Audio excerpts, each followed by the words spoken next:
बोलो दुर्गा माँ की जय। श्री दुर्गा नवरात्र व्रत कथा। वैसे तो दुर्गा पूजन के लिए कोई भी दिन शुभ और उपयुक्त होता है, परंतु प्रत्येक अष्टमी अथवा प्रत्येक शुक्रवार, चैत्र, आषाढ़, आश्विन और माघ मास के शुक्ल पक्ष में 9 दिन तक दुर्गा की आराधना की जाती है। अधिकांश श्रद्धालु चैत्र और आश्विन मास में 9 दिन तक भगवती दुर्गा की आराधना करते हैं। 9 दिन तक भगवती दुर्गा की आराधना करते हैं। संयोग से इन्हीं शारदीय और बोधन नवरात्र में भगवान श्री राम की आराधना भी होती है।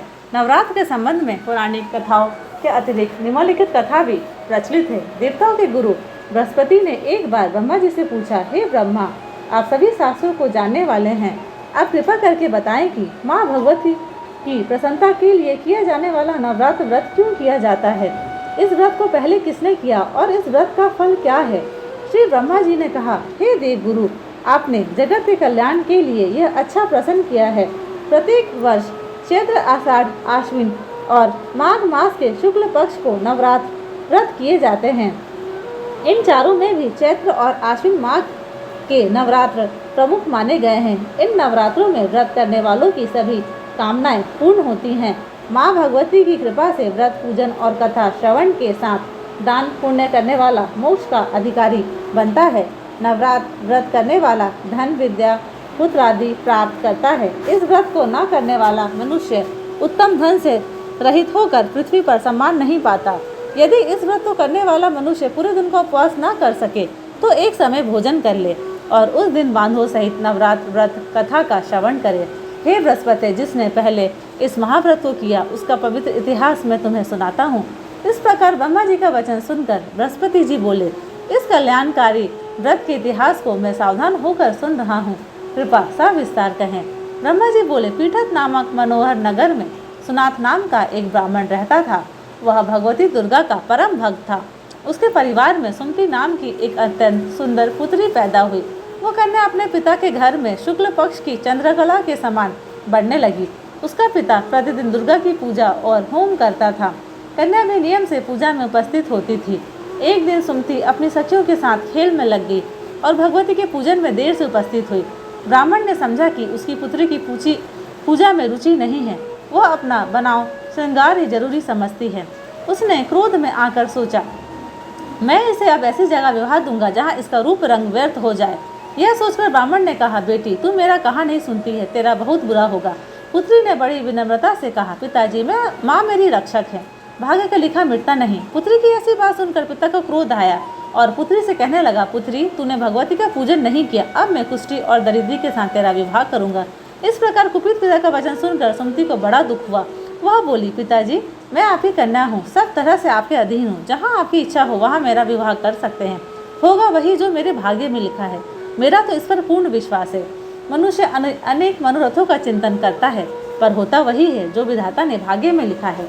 अपनी कन्या के ऐसे निर्भीक वचन सुनकर ब्राह्मण को और अधिक क्रोध आया।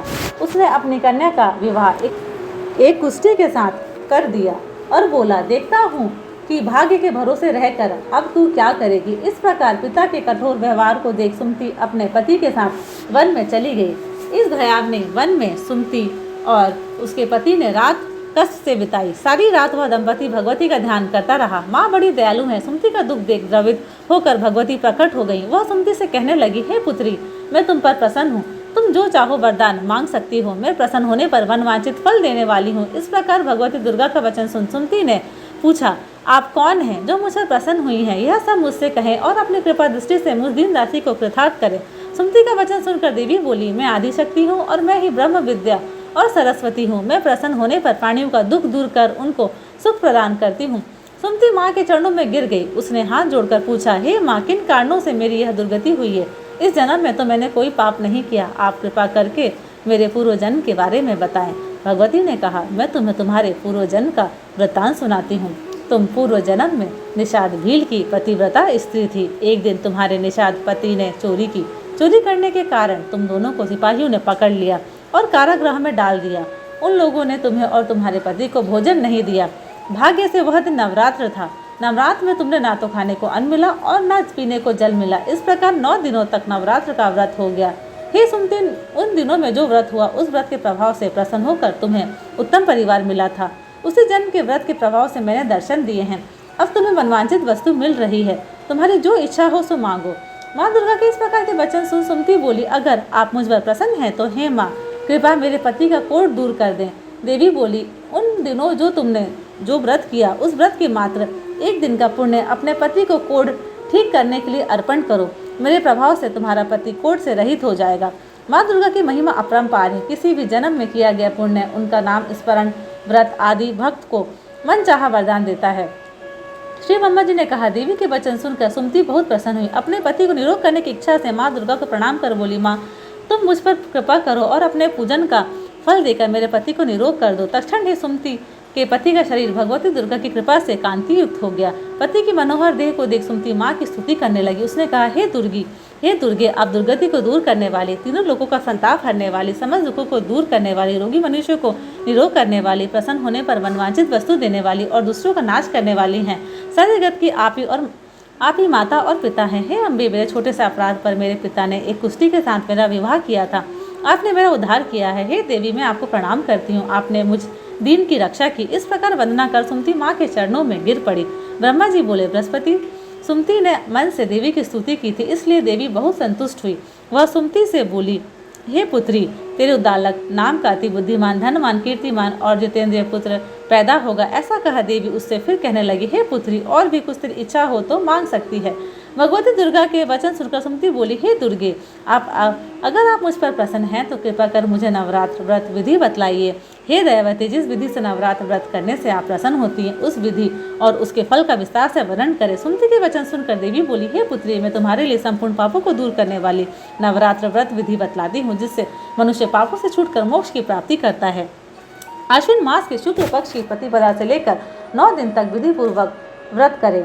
यदि दिन भर का उपवास न कर सके तो एक समय भोजन करें। योग्य ब्राह्मणों से पूछकर घट की स्थापना करें और वाटिका बनाकर उसको प्रतिदिन जल से सींचे। महाकाली, महालक्ष्मी और महासरस्वती की मूर्तियां बनाकर नित्य विधि विधान सहित पूजा करें और अर्घ दें। विजोरों के फूल से अर्घ देने से रूप की प्राप्ति होती है। जायफल से कीर्ति और दाग से कार्य की सिद्धि होती है। आंवले से सुख और केले से आभूषण की प्राप्ति होती है। इस प्रकार फलों से अर्घ देकर यथाविधि हवन करे। खांड, घी, गेहूं, जौ, तिल, बिल्वपत्र, नारियल, दाग और कदम से हवन करे। गेहूं से होम करने से लक्ष्मी की प्राप्ति होती है। खीर से परिवार वृद्धि, चंपा के पुष्पों से धन और सुख की प्राप्ति होती है। आंवले से कीर्ति और केले से पुत्र प्राप्त होता है। कमल से राज सम्मान और दाखों से सुख और संपत्ति की प्राप्ति होती है। खांड, घी, नारियल, शहद, जौ और तिल, इनसे तथा फलों से होम करने से मनवांछित वस्तु की प्राप्ति होती है। व्रत करने वाला मनुष्य इस विधान से होम करने के पश्चात आचार्यों को अत्यंत नम्रता के साथ प्रणाम करे और यज्ञ की सिद्धि के लिए उसे दक्षिणा दे। इस महाव्रत को पहले बताई हुई विधि के अनुसार जो कोई करता है उसके सब मनोरथ सिद्ध हो जाते हैं। इसमें तनिक भी संशय नहीं है। इन 9 दिनों में जो कुछ दान दिया जाता है उसका फल करोड़ों गुना मिलता है। नवरात्र के व्रत करने से अश्वमेध यज्ञ का फल मिलता है। नवरात्र में भगवती के पूजन हवन की विधि जान सुमति प्रसन्न होगी। हे देवगुरु बृहस्पति, संपूर्ण कामनाओं को पूर्ण करने वाले इस उत्तम व्रत को तीर्थ, देवी मंदिर अथवा सुविधा हो तो घर में ही विधि के अनुसार करें। कवच, तिलक, अर्गला स्रोत का पाठ, हवन, पुराण पाठ के साथ भगवती का पूजन करना चाहिए। नवरात्र व्रत की विधि और फल बताकर देवी अंतर ध्यान हो गई। जो पुरुष या स्त्री इस व्रत को भक्तिपूर्वक करता है वह इस लोक में सुख पाकर अंत में मोक्ष पाता है। जय दुर्गा माँ।